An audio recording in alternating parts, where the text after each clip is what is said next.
prejšnji epizodi sva že predstavila pripravo rastlinjaka za novo vrtno sezono in se tudi dotaknila zalivanja v njem. V vmesnem času sva že pripravila kapljično zalivanje v samem rastlinjaku in bi si v tej video epizodi pogledali, kako deževnica iz te strehe pride noter v rastlinjak.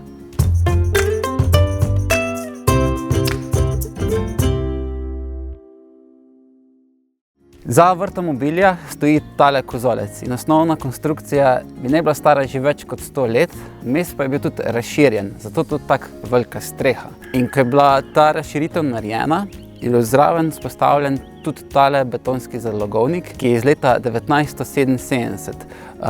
Naredili so ga moji stari starši oziroma družina in njegov podpisan moj stric. V velikosti je nekje 10 kubičnih metrov in je takrat v tistem času oskrboval hišo spodaj, ko še ni bilo tukaj vodovoda. Veliko let zalogovnik ni bil v porabi, ker sem mislil, da pač pušča, ampak sem se motil, ker je bila noter ves ta čas voda.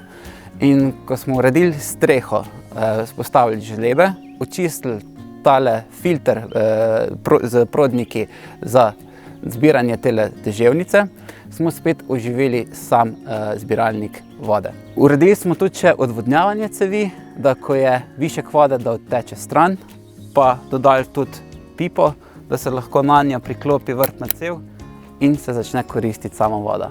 Zalogovnik leži nekje 4 višinskih metrov više kot sam vrt oziroma rastlinjak in s tem dobimo 0,4 bare pritiska, kar je pa idealno za kapljično zalivanje, kjer ne potrebujemo toliko pritiska oziroma samega curka.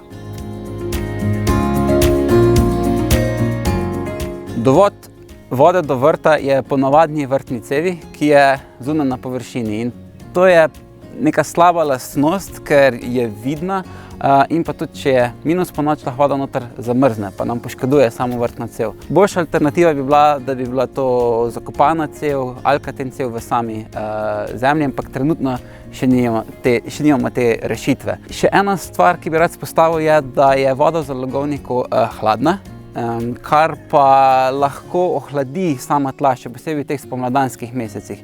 In tudi zaradi tega je mogoče kapljično zalivanje dobra izbira, ker kapljice počasi zalivajo in s tem ni tistega šoka, ki bi tla kar naenkrat ohladili, ampak se ta temperatura malo razporedi. V rastlinjaku so 3 grede in zato ta dovodna cev, ki pride najprej v razdelilec, kjer ima potem vsaka greda svoj dovod, s katerega lahko reguliramo in vsaka posebej odpiramo pa zapiramo. So 4 vrstah cevi za kapljično zalivanje. Te imajo luknjico, skozi katero kaplja voda. In ta del z luknjicami je odbrnen navzgor, zato da se ne zamaši in omaže, če bi bila preveč v stiku z samimi tlemi. Te cevi so na koncu potem zavezane in se končajo in tako je razgrnjeno vse skupaj nekje 12 teh cevi, ki počasi zalivajo sama tla. V rastlinjaku je tudi tale zalogovnik vode, temne barve in njem se voda super segreje, tako zalivamo z kanglami. In sicer zmeraj, ko sadike se presaja v rastlinjaku in tudi zunaj je fajn, da je res ta voda toplejša. Noter je od začetka marca pa vse do konca meseca maja, ko nad njem tudi vzgajamo sadikce.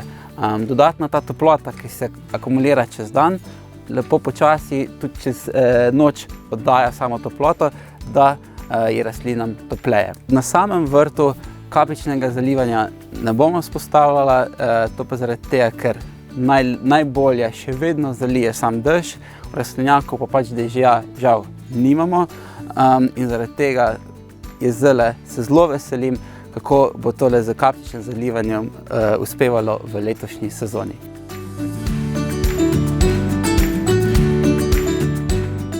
Dober dodatek k tem sistemu kapljičnega zalivanja bi bil tudi timer, ki avtomatsko odpira in zapira dovod vode. To smo izvedela med komentarji pod najinimi objavami, tako da super, hvala.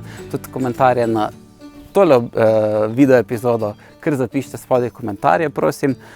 In letošnji mesec je res pravi sušec, kot je bilo staro poimenovanje za mesec marec. In mislim, da vsi skupaj upamo, da bo kmalu kaj dežja, da namoči sama vrtna tla zunaj, pa da se zalogovnik spet nazaj napolne do vrha. Pa uživajte v vrtnarjenju še naprej.